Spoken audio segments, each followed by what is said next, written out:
Hello and welcome to On the Corner, the official podcast of pitcherlist.com. I'm your host, Eric Samulski, joined by Nick Pollack. And I guess I should take a sip of my coffee too, since you're taking a sip of your coffee. Yeah, absolutely. Yeah, fantasy football is stupid. Thank you so much for asking. And what is happening? We are in December right now. We are. And it's important for us not necessarily to do specific player analysis, but rather understanding what that process is. And if you went to First Pitch Arizona, you would have seen the lovely Eric Samulski. That's me. Stop. And also, you would have seen him give a presentation that I thought was just so fantastic that I said, Eric, we have to do a OTC episode dedicated to this concept and exploration. And what is that, Eric? Yeah, so I called it What Makes a Top 25 Starting Pitcher. And I tried to just look at overarching trends of what makes a top 25 starting pitcher. What do the top 25 starting pitchers have in common? So if we are trying to say, okay, which pitchers are likely going to finish in the top 25, we can go beyond just saying, hey, this guy's really good. And try to say, okay, this guy, kind of meets the threshold of his swing and miss stuff or his fastball command or his whatever. And so I looked at a bunch of different overlapping traits. I tried to limit like the surface level stats, right? We understand that top 25 pitchers have good ERAs and low whips and like high overall strikeout totals, because those things you're not going to be a top 25 starting pitcher if you don't have that. Right. But what skills go into helping people to achieve those surface level stats?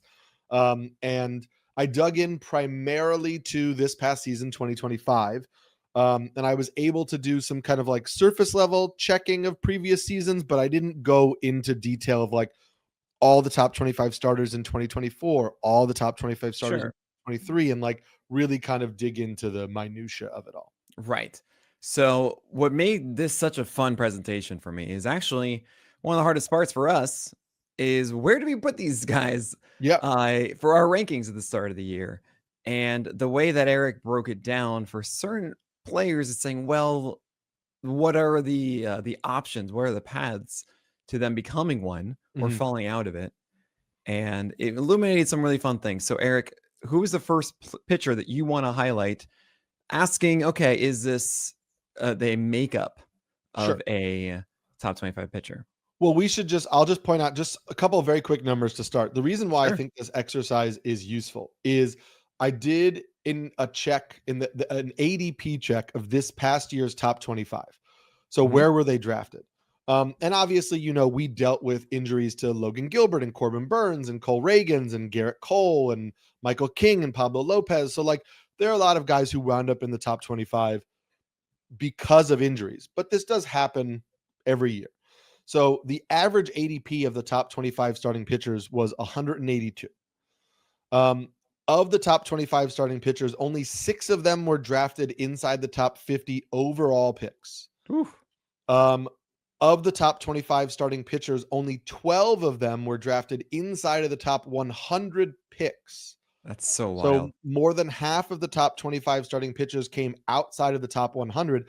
And actually 7 of the top 25 starting pitchers were drafted outside of the top 200 picks. So right now, everybody, just think to yourselves, who were those pitchers? Yeah. Just try and figure it out. We'll tell you as we go, but just try and figure that one out. So to me, I think that's also important in what we're going to discuss today, because it's not just like, okay, yeah, Tarek Skubal, like he's going to be in the top 25 if he's healthy. Garrett Crochet, Paul Skeens, like all those guys.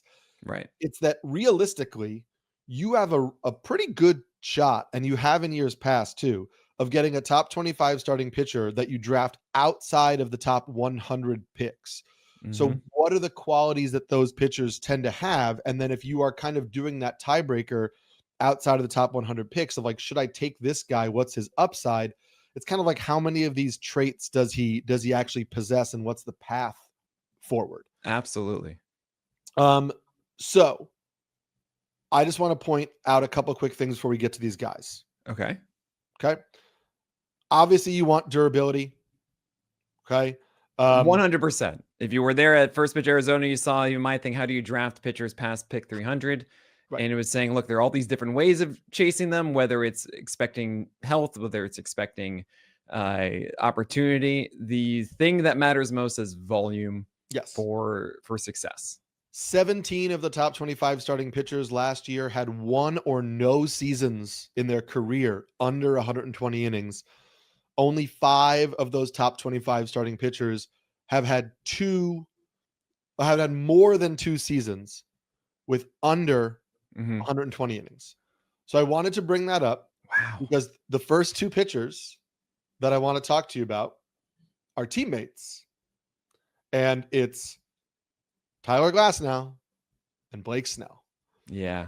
Because if you go by those numbers, Blake Snell has only 2 seasons in his career over 130 innings pitched.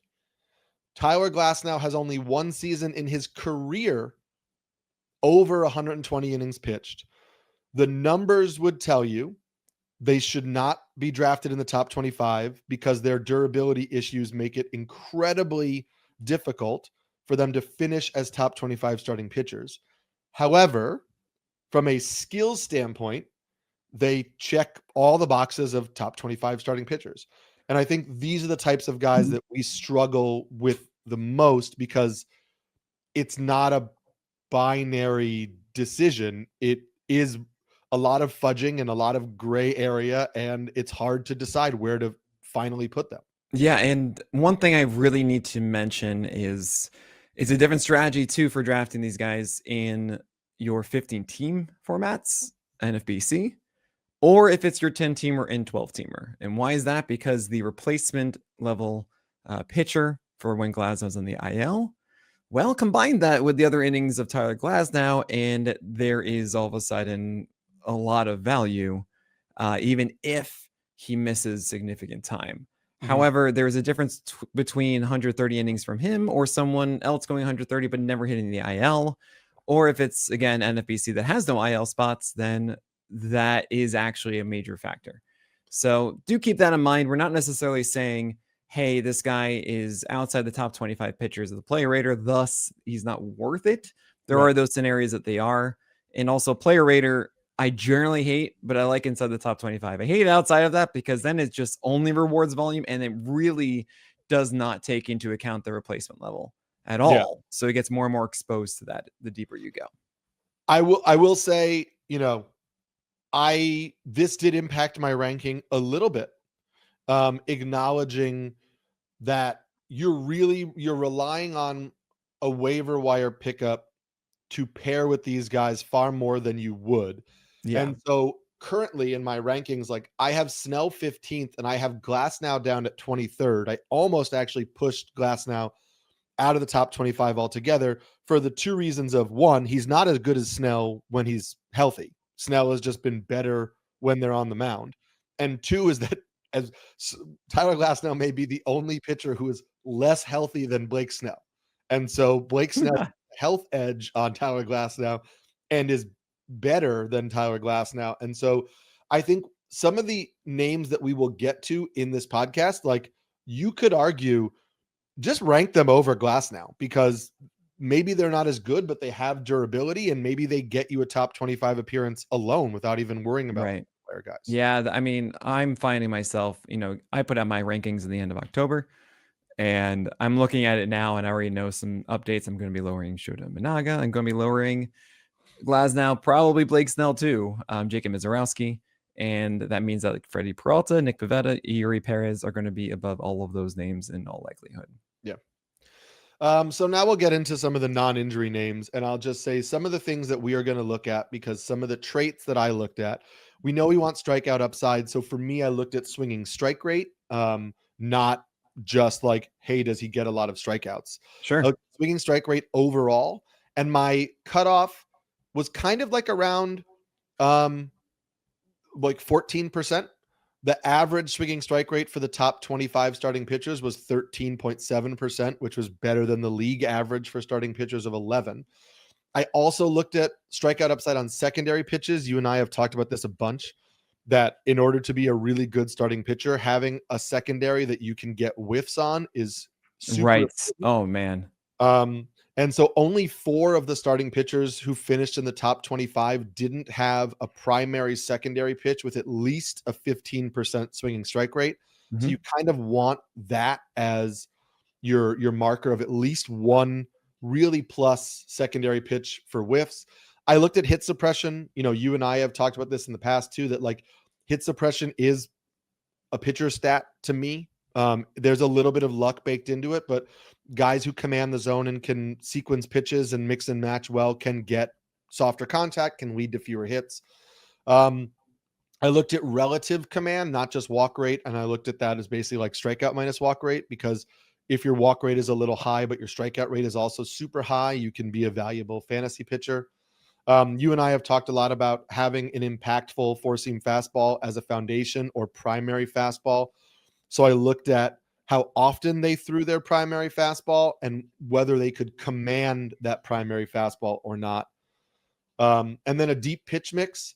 9 of the top 25 starting pitchers regularly throw at least 6 pitches. That's 10% or more. Only 3 of the top 25 starting pitchers threw just 3 pitches. So a deep pitch mix tended to be something that was useful. And then the last one was just having, again, a deep pitch mix for both righties and lefties.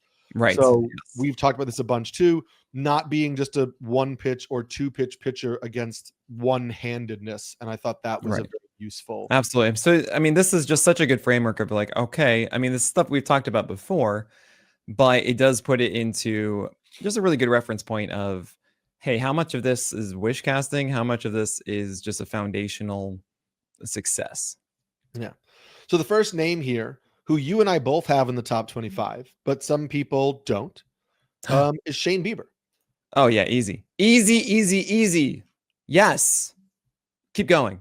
So I looked at Shane Bieber, and it's like the only thing that he missed on in terms of like traits is that his fastball velocity was a little below the league average for starting pitchers. And that's not just coming off of injury. Like his fastball velocity is a little below the league average for starting pitchers. But he has always had really good hit suppression. His fastball zone rate is about league average. He's got 5 pitches, multiple fastball variations, slider to righties, change to lefties. He throws at least 4 pitches to both righties and lefties. We've seen him be an ace before. We saw him come back healthy. Like, to me, this was a slam dunk top 25 pick.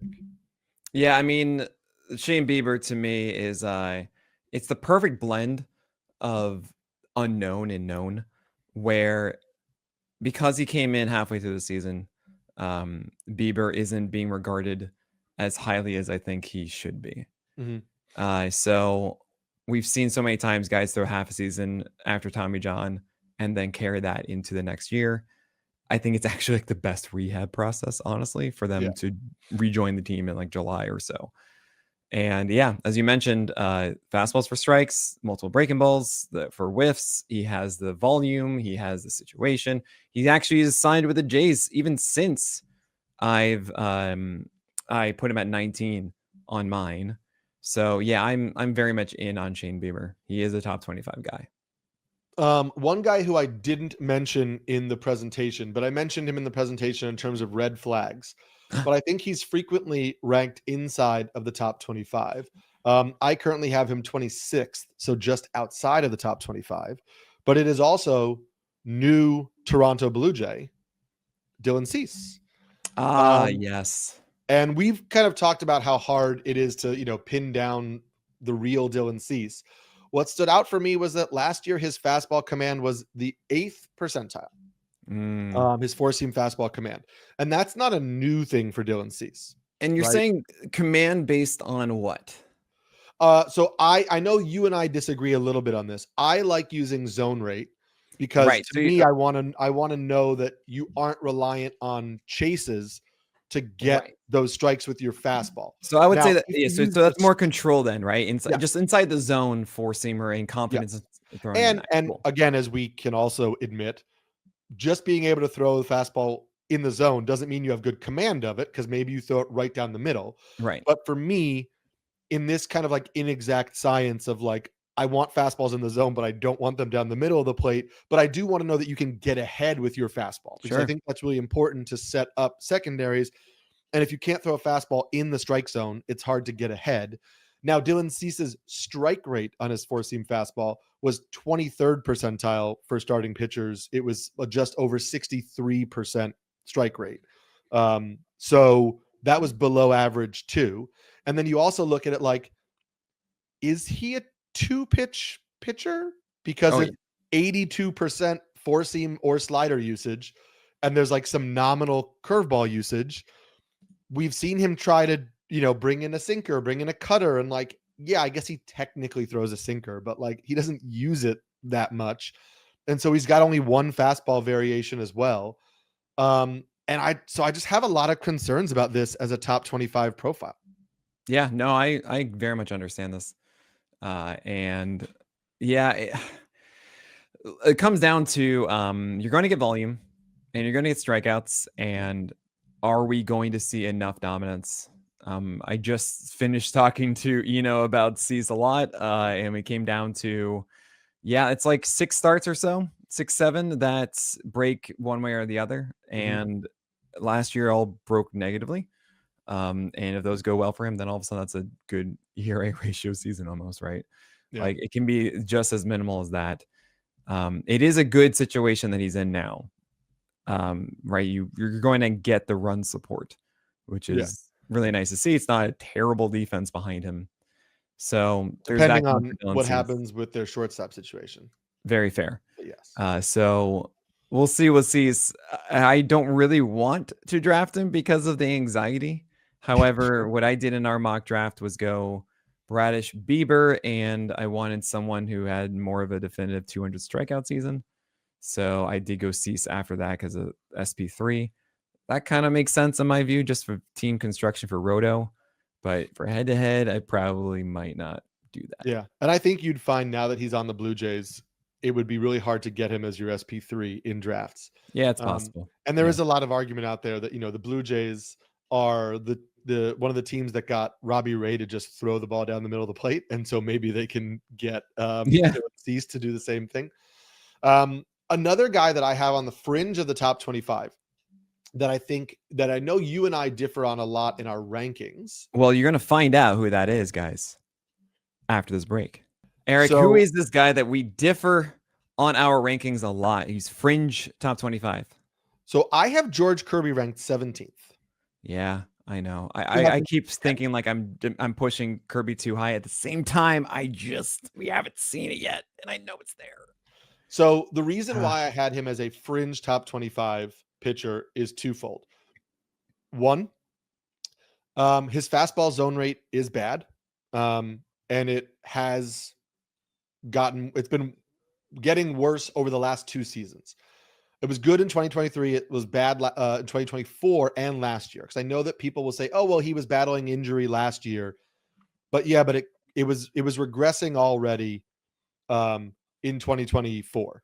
And I know part of that is, as you have also pointed out, he's trying to elevate the four-seam fastball more, which we like, but that has also led to some games where the four-seam fastball is way up and above the zone, and so the zone rate goes down. And so that is like, it's a tricky reason. It's not the only reason I'm knocking him. His slider also had just a 14% swinging strike rate to right-handed hitters, which, as we talked about, is kind of like the cutoff that I came to realize for secondaries for top 25 starting pitchers. And so to me, I don't see a wipeout secondary to righties, which could happen. I mean, he could continue to develop. I don't see a wipeout secondary to righties, and he's going to face more righties than lefties, obviously. And I see a four-seam fastball that he's continuing to struggle to locate or command the way we want to. And this is not me saying I don't see Kirby as a top 25 starting pitcher. I mean, I ranked him in my top 25. But I just see him a little fringier than somebody I could just put into my top 10 and say, hey, George Kirby is really good. So one thing that I do want to note is consistently, I know you putting a knock against Chase's on four-seamers, but George Kirby has been 98th percentile consistently on his four-seamer swing strike rates, which is why say for last year, he had 71% strike rates on his four-seamer or higher, and it was 64% last year, which I was fine with because I think he was giving in more than we would want to see. And the ICR and that, this is against right-handers specifically. I'm talking about right now. Now, left-handers, it is a far less swing strike rate. So 12%, not the 17%, but still relatively similar strike rates overall for George Kirby against left-handers. But he gets hit harder from that one, which is not what you really want to see. One of the reasons that I was pushing up George Kirby more than I think I should is I got really amped by his approach in the final month of the year. And this was four-seamers and sinkers upstairs, really good command of it, consistent.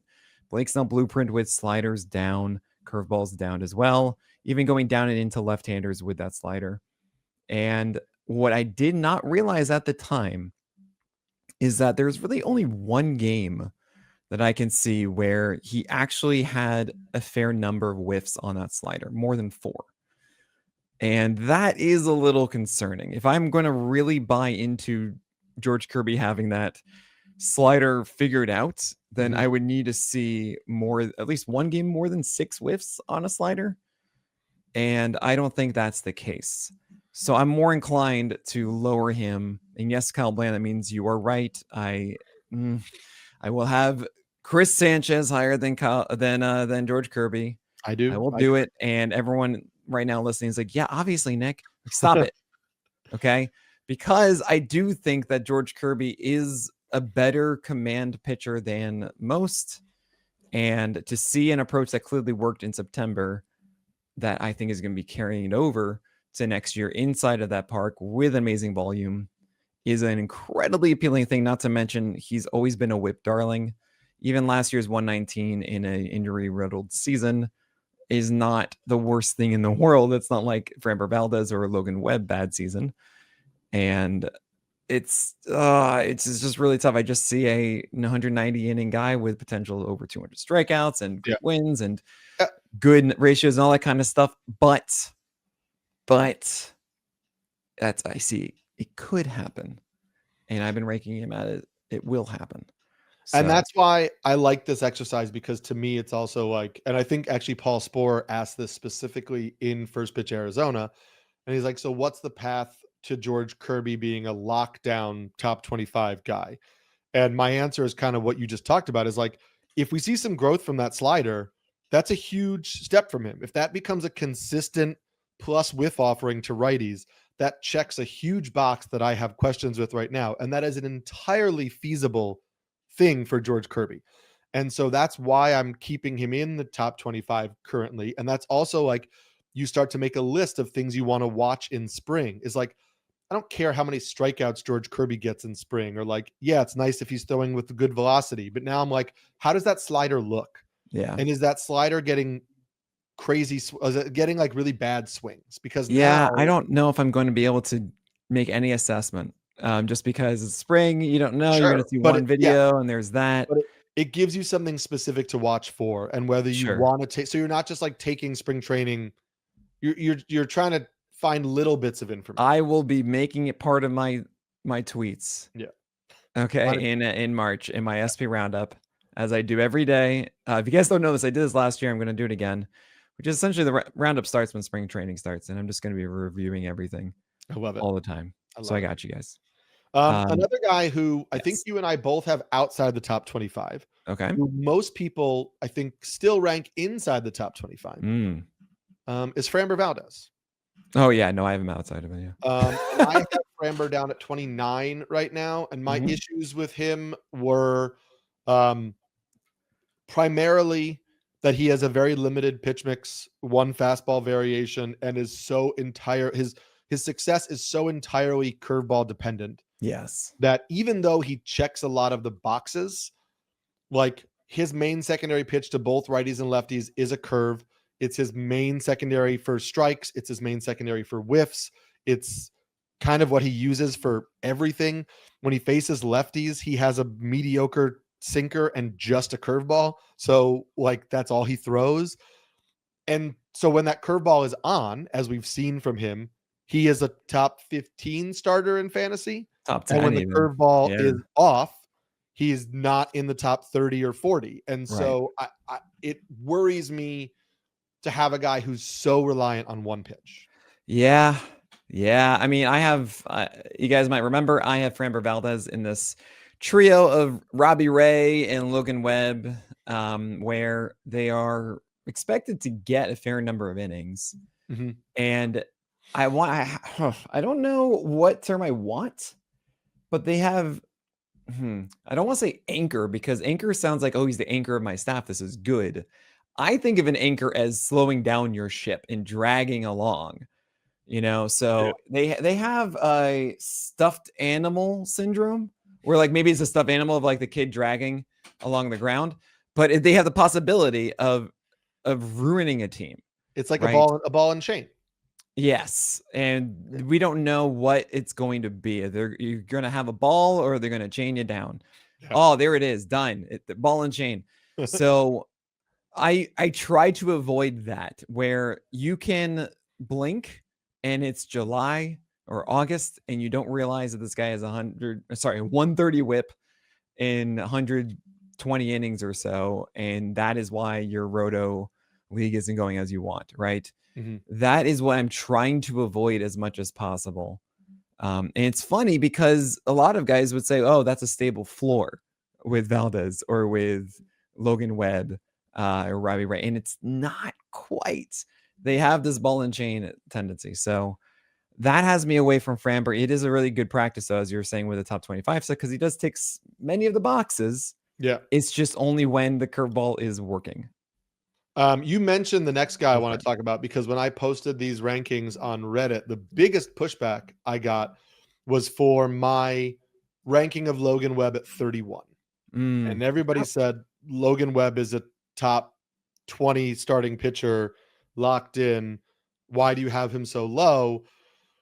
And maybe I do have him so low, so maybe we'll talk through this together. But my concerns with Logan Webb are that he has continued to kind of tinker with his arsenal, sometimes to a detrimental extent.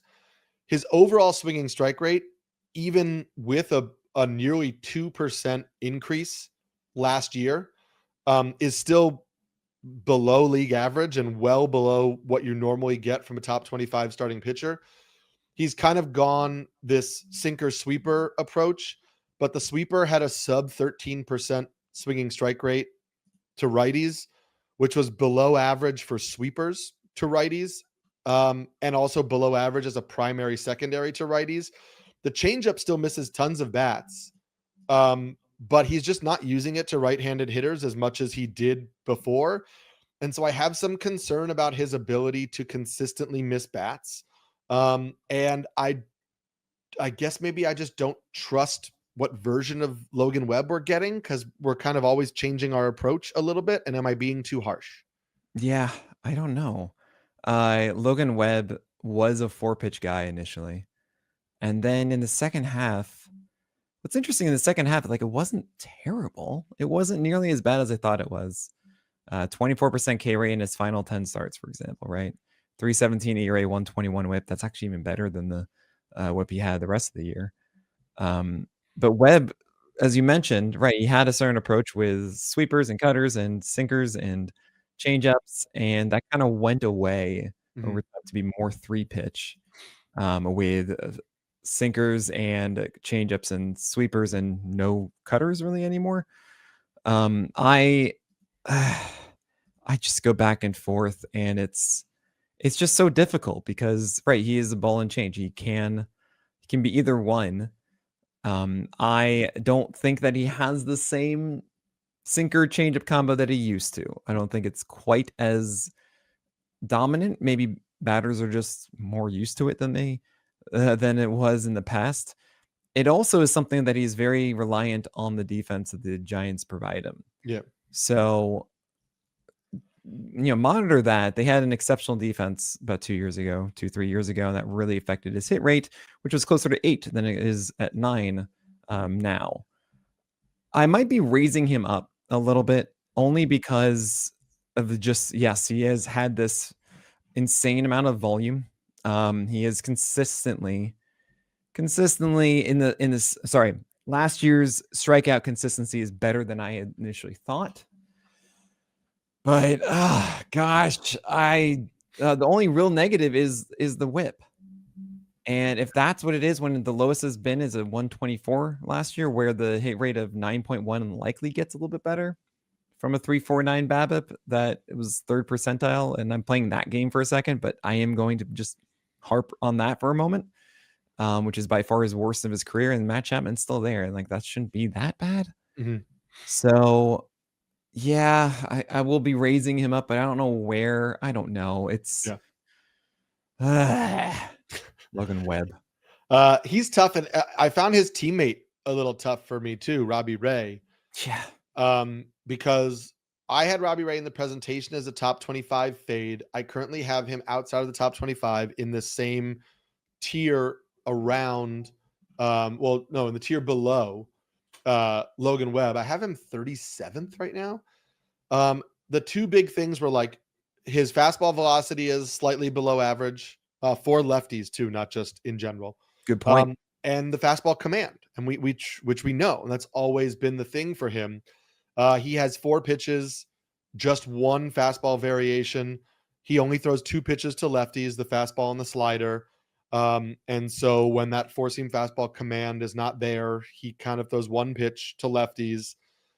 And so, but he checked all the other boxes. The hit suppression has been there for his career. His pitches grade out well. He's got a swinging strike rate to both righties, or swinging strike pitch to both righties and lefties. 18.4% strikeout minus walk rate for his career. We know he can miss bats. So like, I get it. And maybe I'm being too harsh on Robbie Ray by putting him 37th. Yeah. So I remember at the beginning of the year, he wasn't doing so great the first couple starts, and there was a lot of negativity.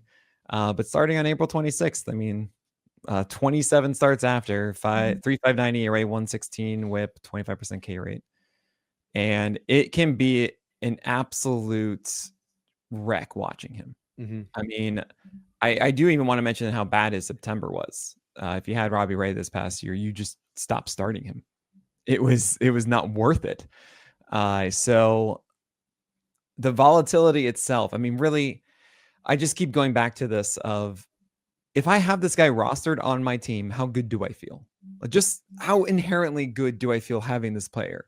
Yeah. Not necessarily looking at his strikeout rate or his CSW. Just, do I feel like every single night he's going to be very good? And do I get anxious watching them? Right. And when they don't do well, is it something that they feel like, oh man, this guy just isn't good? Or like, you see it happening right in front of your eyes?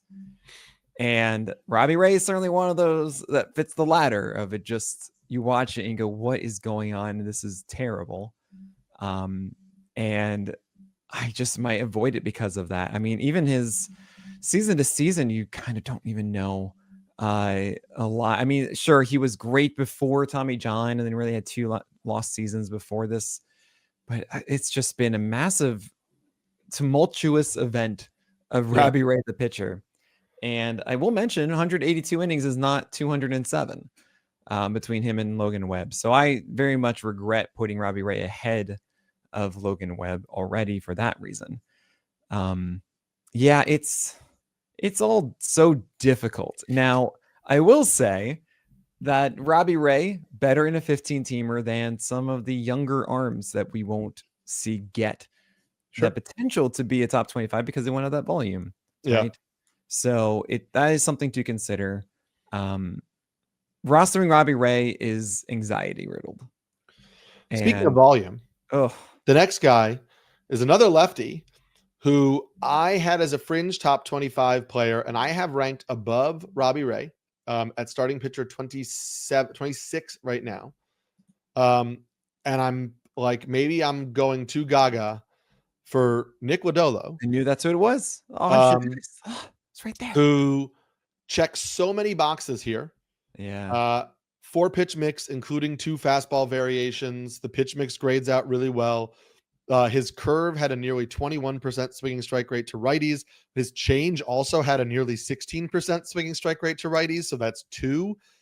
His curve had a 19.5% swinging strike rate to lefties. The fastball velocity at 94 is only slightly below average. The fastball zone rate is basically league average. The hit suppression has been really good over the last 2 years, but there's durability concerns, and he pitches in a terrible home ballpark. And so so much of Nick Lodolo, I'm like, yeah, that's a top 25 starter. Like, I would rank him over Dylan Cease without even thinking. And then you're like, but he gets hurt a lot, and his home park isn't good. And so now I'm trying to figure out how to factor that all into the mix. So Nick Lodolo had the most strikeouts of his career last year, and in the most starts, not much of a surprise, the most innings, but it was 155, right? Mm-hmm. And it was 28 starts, 156 innings, but that's something to think about here, right? I mean, that was really a big gap between him and Logan Webb then, or Dylan Cease or so, just in the strikeout department. I mean, that's 33% fewer strikeouts. Right. That's a quarter of theirs, but yeah, 33% more strikeouts from those other guys, if not more.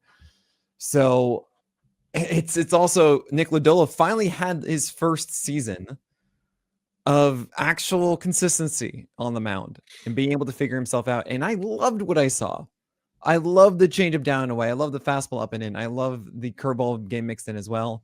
He finally felt comfortable, and it was awesome. And I hate that he just doesn't go long enough. Yeah. He's just not at that point yet. And for me to put him higher or much higher on my ranks is saying he is going to go 180 innings this year. Yeah. That makes sense. That's all totally valid. I'm probably going to move him down as we're doing this. You know, it's only he's 26, 27. It was his fourth year. So he doesn't have like a glass now track record of a lot of MLB years without the volume, but he does have, 4 seasons, and 3 of them are poor volume. So I get it. That makes total sense to me. It's not even just that. It's the injuries. Yes, he got hurt and whatnot. He still went 28 games and was 156 innings. So let's even say that those 20 games, you get 4 more starts, because of 32 in a season is just generally what we expect of any starter going regularly these days. Mm-hmm. He did play in 29 games, but just gonna ignore that. So then you have it as, all right, 4 more starts at like 5 2/3. So that's 20-ish, 22 more innings or so. That's 178. Yeah. Right. And so that isn't even, there's some guys that will go 32 starts and they'll be 190, 200 or so. And I don't see Nick Lodolo as that. So for him to get to the 180 or to get to the 170 is like, you have to start every day. And considering he does not have it, it's harder to do. Now, 10, 12 teamers, it's more appealing to go for Nick Lodolo, because what I'm saying is the total volume, but generally he's still a productive. I think he's still going to help you on your rosters. So this is the endless debate of what is more valuable, the long-term or the density, right? Right. And that's up to you to decide. I would probably prefer Nick Lodolo over Robbie Ray, just because I have less anxiety day to day. I'm still in that boat. Even if I lower Nick Lodolo, I'm still in the Lodolo over Ray boat. I'm going to have Webb and Framber above Nick Lodolo, though. I have just made that change as well.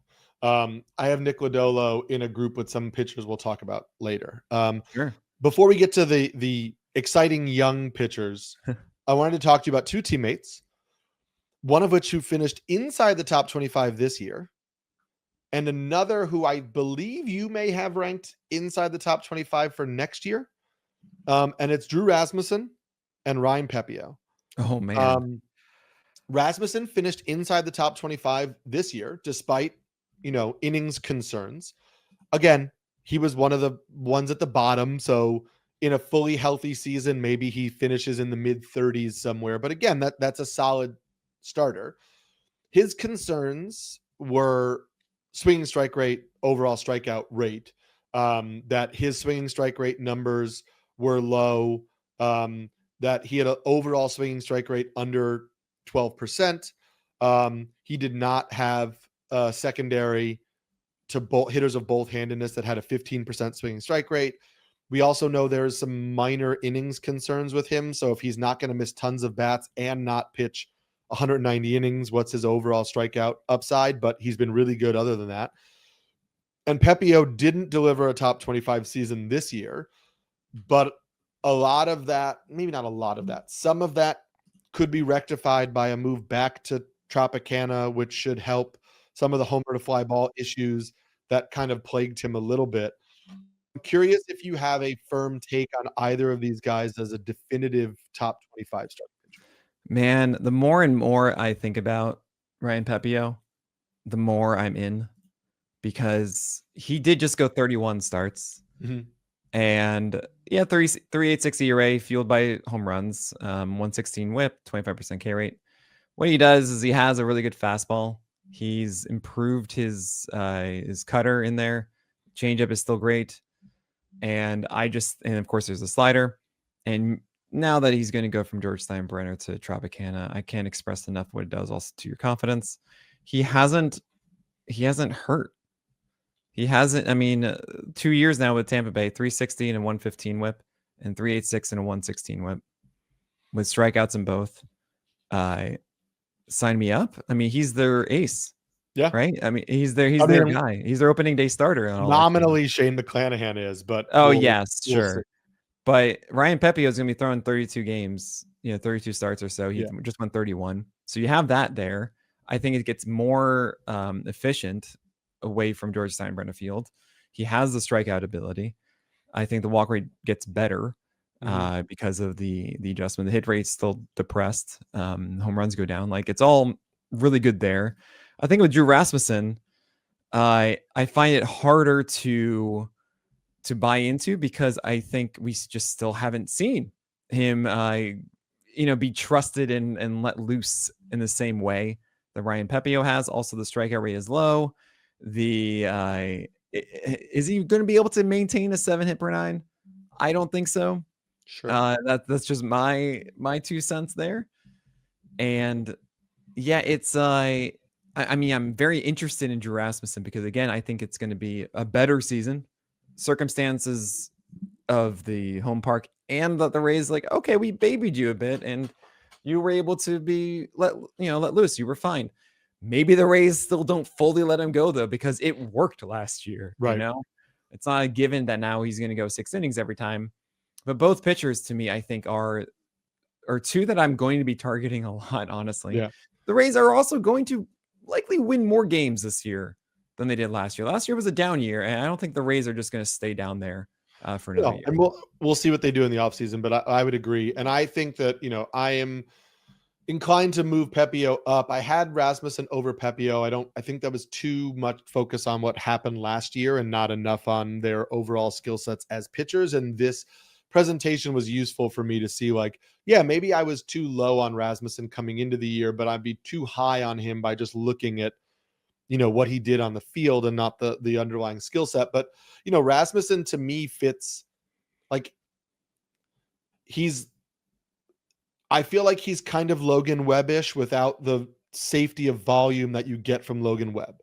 You're not going to get a really high swinging strike rate, but you also are probably going to get pretty solid ratios on a team that I imagine will be similar in terms of strength of schedule, wins, etc., between the Rays and the Giants. But I might get 170 innings from Rasmussen and I could get 200 from Logan Webb, and that's valuable. So this is, I think, the biggest point I want to make about essentially what volume means.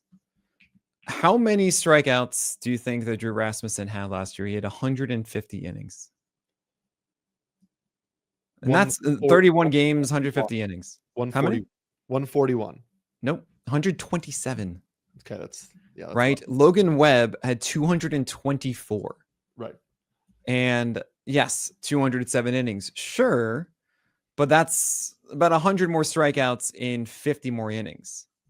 Right. Yeah, and I've absolutely made the point being, hey, cool, 26% K rate from Logan Webb. That maybe isn't what you're going to get. Sure.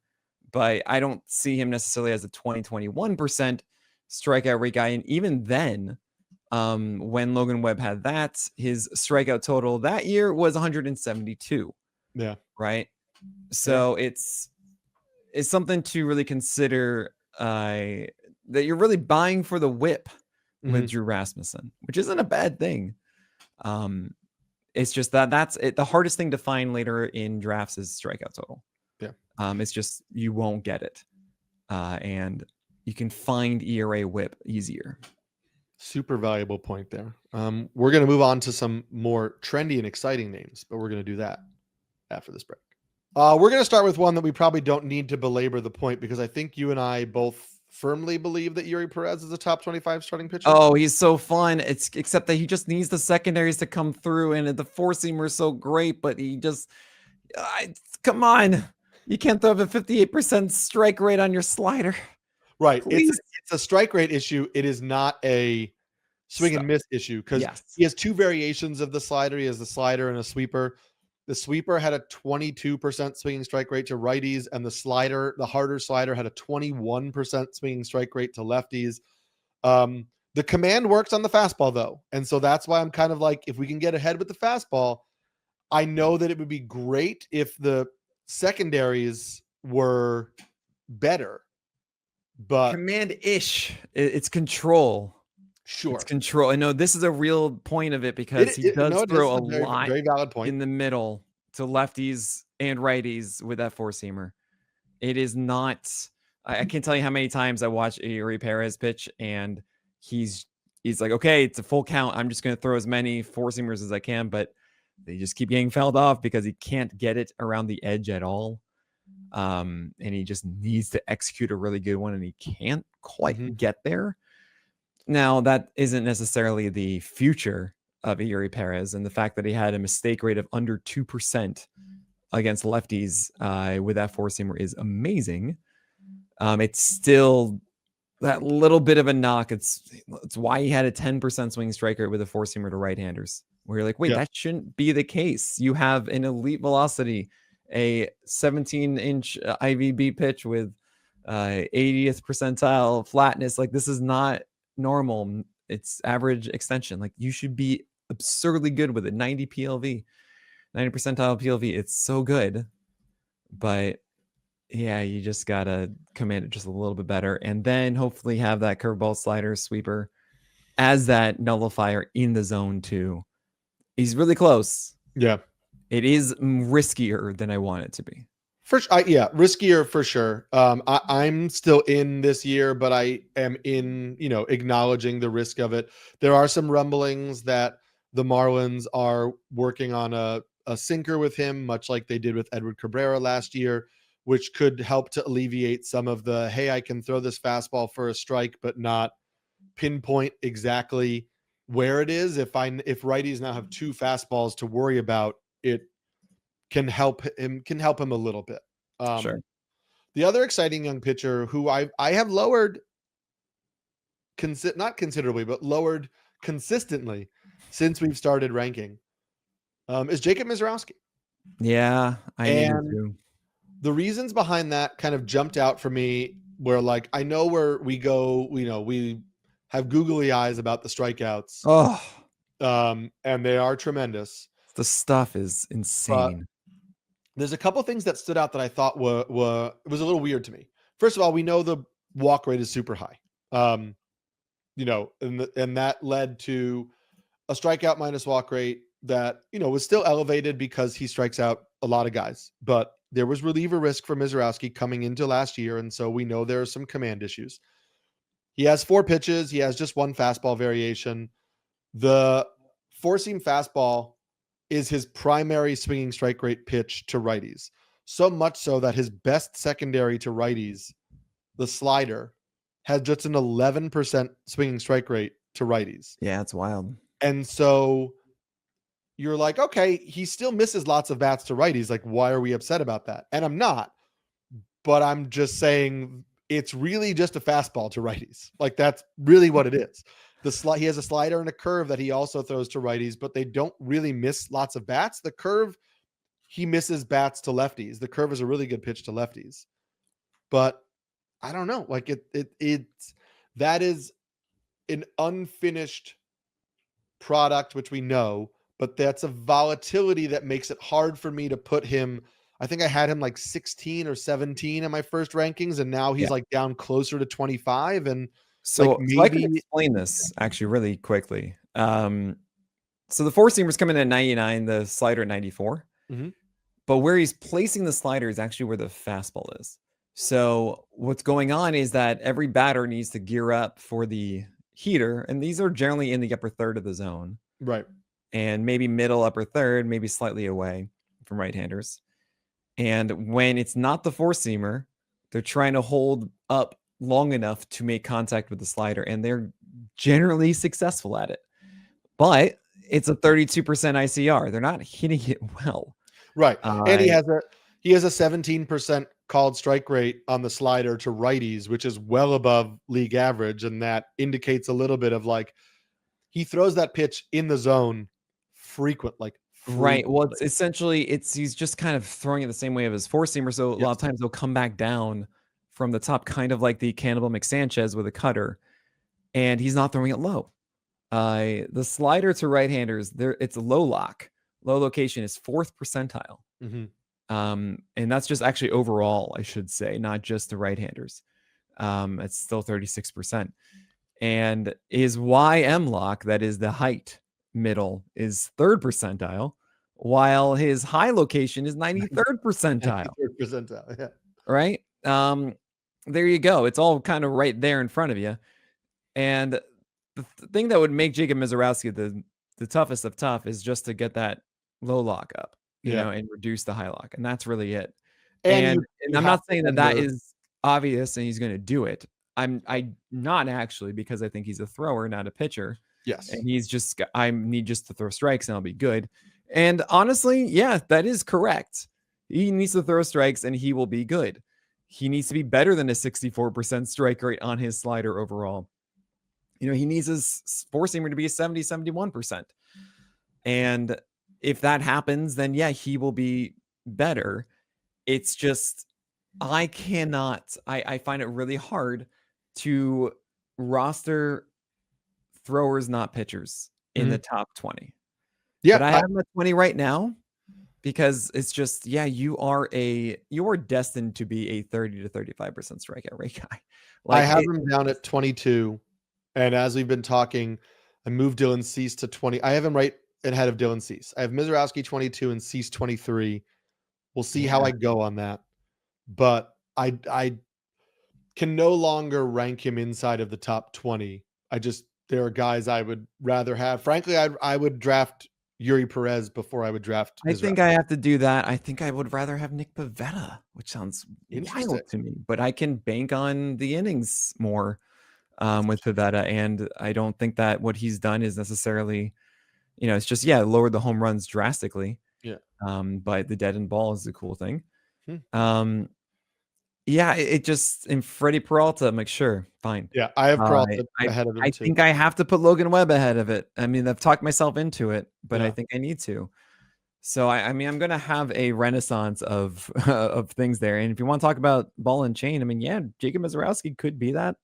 So 4 ERA and a 124 whip, like it's not a guarantee that he's just going to be pristine every night. He's not at that point yet. Yeah. So it's and he's not efficient in going to go deep into these games. He's not going to be a consistent 6-inning guy yet. It's tough. You're making me make some hard decisions here. Oh man, let's talk about another 6 months making hard decisions, guys. Let's talk about another rookie who people are really impressed by, but I came away with some minor concerns. And it's Cam Schlittler, who I have ranked 34th. So I don't consider that to be down on Cam Schlittler. I think that's still a pretty solid ranking for him. The things that concern me are twofold. One, well, first of all, I think we just need to note he came out of nowhere because of a massive jump in velocity, which really allowed all of his stuff to tick up. And so that's great. But I also think we need to acknowledge that this is a prospect with not a long track record of being a top prospect because of a major jump this year. And that could mean, hey, this is for real. I improved tremendously and this is great. It could also mean maybe last year was a little bit maybe we'll regress a little bit from last year. And so last year was kind of like everything clicking a little bit more than would be normally. The things that stood out to me were, first of all, I know you, even though it's your stat, I know you tell people don't just look at PLV and say, hey, he has a bad PLV, so he's bad. But I did find that PLV did have some correlation to the guys who were in the top 25. Oh, they absolutely. all had strong PLVs. His was a 4.95, which was below the league average for starting pitchers of 5.01. He has a 4-pitch mix. 3 of them are fastball variations: the 4-seamer, the cutter, and the sinker. Righties only get fastball variations. Righties get 4-seam, cutter, sinker. Lefties get a curve. The cutter is his main secondary pitch to both righties and lefties. It has just an 11.6% swinging strike rate to righties and a 13.7% swinging strike rate to lefties. So his main secondary is a cutter that has below average swinging strike rates to both righties and lefties, which means it's really just a fastball that's playing up here a lot. His fastball command was also average to below average when he came up. And so even though like I understand the excitement for him, I have him ranked like inside my top 35 starters, right? To me, I think that is a ranking that says this guy has talent. There are enough concerns here that like I can't put him over guys like Pepiot, over guys like, Dylan Cease, Imanaga. I have him ranked below Michael King right now because like when Michael King was healthy, he was pitching far better than that. And so, am I really convinced that Cam Schlittler is going to pitch for sure more innings than Michael King next year? No. Yeah. Oh man. So this is kind of where I'm at with Cam. On one side, I'm like, I don't know. Internally, I just see him as a massive red flag for injury, right? Like, how can you not? You just had, as you mentioned, massive increase in velocity. They certainly worked him later on in the year. There's no reason maybe hold 98. He's young in this way. We generally see these young flamethrowers. They kind of sputter out. They gutter quickly, right? And so there's that. There's that issue right off the bat. Then, as you mentioned, the 4-seamer doesn't grade well with PLV. I like to look at with Cam his final 8 games because I feel like that game on August 20th was when he finally actually figured out who he was. If you don't remember, he was throwing sweepers a lot before then. Mm-hmm. And that is when he turned into the 3-pitch guy for the most part, sometimes with sinkers too. But really understand that the cutter is the pitch. And the cutter really is a slider. It's like 91, 92 because he throws 98. You normally see that variation of 67 miles per hour on your slider. And there it is, right? If you're throwing 95, that would be down to 87 or whatever. And everyone would be like, yeah, that makes sense. So that's kind of how I see it. That's why you see more cutters to right-handers. And then you see the curve introduced against lefties. And that pitch over his last 8 games was so good, a 543 PLV. The swing strike rate to right-handers was not good at 9.2%, but a great K rate at 38%, and not good in the strike realm, 54%. He has work to do locating this pitch, but it is what he's comfortable with now. But then against lefties, it was phenomenal. 50% swing strike rate, 64% strike rate overall. But yeah, it's the 4-seamer. The 4-seamer is the biggest question of like how good actually is it and how reliant is it on the velocity. PLV hated against lefties. Oh my gosh. Cam Schlittler's 4-seamer is a 4.57, which is just so bad, but it's such good results of like a 16% swing strike rate, 38% K rate, but it got hit hard at a 48% ICR when it was hit. This is all to say that what Cam has, if Cam is really the same guy in August and September that we see next year, then I'm stoked. I mean, the Yankees are going to absolutely just have him go every 5 days. He was efficient, oddly enough. That allowed him to go deeper into games than we thought he would. And I do want to believe that the command of that cutter to right-hander specifically improves, right? That he has, generally we do see these steps being taken and you get a little bit better with these pitches the more that you like are confident with it and you just keep sticking with it. And also, yeah, this is riskier than I should be targeting. I should be going for Ryan Pepiot and Drew Rasmussen more than this, right? Eury Perez, Jacob Misiorowski. It just makes more sense to go with those than with Schlittler. So it's tough. Two more young names to target to discuss here. One is Nolan McLean, and to me, Nolan McLean is clearly outside of this. Like, if you're talking about young pitchers and entering their second year, to me, I have like a Bubba Chandler, Cam Schlittler, Chase. Oh, well, Misiorowski I have separate. Yeah, sure. I have and like Eury Bubba Chandler, Cam Schlittler, Chase Burns group. And McLean is out of it, right? I have McLean out of that. Yeah, this is so wild because it's not how everyone else is treating it, Eric. I know. And so a couple things stood out to me. Okay. One, PLV again, below average grades for him. Primary sinker, commands it well in the zone. Swinging strike rate of just 12% was below average. Again, if you're a primary sinker baller, that can happen. Below average for top 25 starting pitchers for sure. And then I look at, okay, what was his swinging strike rate? Sorry, what was his swing and miss pitch to righties? You say, oh, it's a curveball, 24.3% swing strike rate to righties. That's great. Yeah, but he used it 10% of the time to righties. So he's not using it often. He has the sinker to righties, which also doesn't miss a lot of bats. So his primary secondary to righties based on usage is a sweeper. Yeah, sweeper. But that sweeper has a 5.8% swinging strike rate to righties. It did not miss bats at all in any way, shape, or form. And again, he didn't have a long stay in the big leagues. Eight starts. This is one of the more shocking, aggressive drafted pitchers over 8 starts that I've ever seen. I mean, that's really how I'll say. He had multiple games of just 5 innings. 4 of these 8 are under 6. Right. The 12% overall swing strike rate. Argue, hey, well, last year was his first year as a full-time starter or full-time pitcher because he was a two-way guy. And so I get that. And I get that there's an argument that there could still be more room for growth as he continues to be a full-time starter.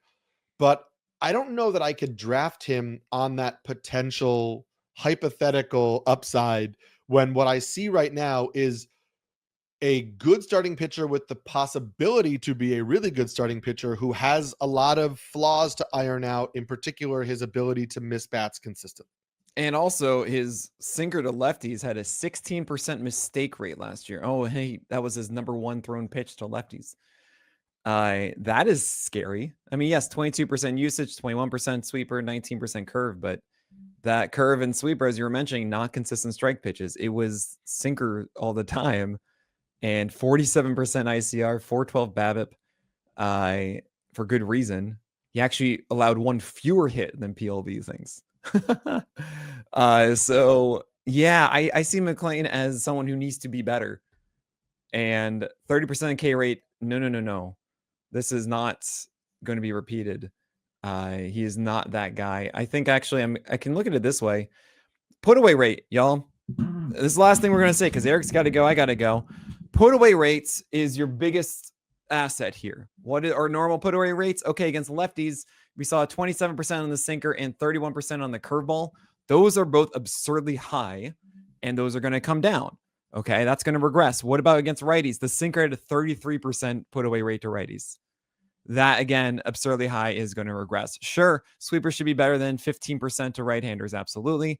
And 12.5% to lefties, yeah, probably can get better too. But yeah, that is how he got his strikeouts. And you should be seeing 20%, 23% or so is where I would feel comfortable, where it could be pushed even higher, in a good year or so. But that would say to me, okay, cool. He'd be like a 27 to 30% strikeout rate guy. No, I'm seeing like a 23% strikeout rate guy here. And unless the sweeper all of a sudden figures out how to become a swinging strike rate pitch to right-handers. So yeah, I'm not saying he's going to be bad, as you mentioned, but there are clear warning signs that he is not a 206 ERA, 104 whip, 30% K rate guy. who can go 6 innings consistently for the Mets. Can we give the people one more quick one? Yes. We got to talk about Trey Yesavage because sure. It's a lot of playoff tax here. We only have 14 innings of regular season sample size to work with at the MLB level. There were some concerns. The four-seam fastball doesn't miss bats. Had a well below average strike rate, and had a below average zone rate. So it's a little bit of like the Kevin, and his primary is a splitter, right? It's a little bit of the Kevin Gausman, except that the slider is better than Gausman's. I'm going to push back here because 45% usage of slider to righties versus 16% splitter to righties. Yes. Okay. You're talking about in terms of me saying primary. Yes. Yeah, because it's really like you go splitter first against lefties and slider first against righties. And that's the biggest difference between Yesavage and Gausman. Well, then that to me is then that maybe makes him less interesting to me, because the slider wasn't actually a great pitch. So it graded out poorly by PLV. If you're looking at to righties, it had, again, we're talking super small sample. No, I'm with you, but yeah, keep going. 61.5% ICR to righties, 13% swinging strike rate, which isn't bad, but is below the level we were talking about. Commands it in the zone well, but an 11% mistake rate to righties on the slider, probably why it got hit really hard too. So it's not missing the bats of a plus secondary pitch. It's getting hit hard by righties. And again, we are working off small sample sizes with Trey Yesavage. That's all we have at the MLB level.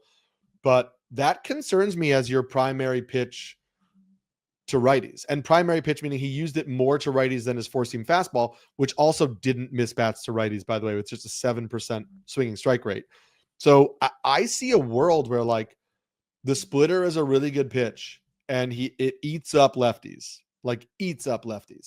and he's going to crush lefties, and he may have some really poor starts against righties. Okay. So what I just did, I just made a face. I'm like, you know what? We only have 3 starts here. And I do want to mention, I feel really weird judging Yesavage from those 3 games, because as I was just saying with Cam Schlittler, like I just knocked out his 3 games and talked about his last 8, right? It takes a moment for these guys to get into the groove. And this isn't including any of the playoff games either. Right. You should just know. Right. And we have more data from playoffs than we do in the regular season. And the swing strike rate of his slider in the last game that we saw was, he had I'm sorry. Savant just changed all of their things. I'm trying to find, he had 14 whiffs on his slider in, how many did he throw? 29. Swings. I see you have 14 over 45. There it is. Pitcher list has 7 whiffs on 31 sliders in his No. I'm talking about the Dodgers Blue Jays game 7 of the World Series, or whatever the last game he pitched in. Got it. He had a 14 over 45 whiff game with the slider. Savant's player breakdown game feed stuff is just new now. Fast didn't tell me they were doing this. It is kind of cool. They have a velocity by inning now and usage through the time of the order, which is the first pitch strikes. Hey, look at all this stuff. But now I'm like trying to do my CSW calculations. They call it C strike plus whiff. What is this? Unbelievable, Eric. It's CSW.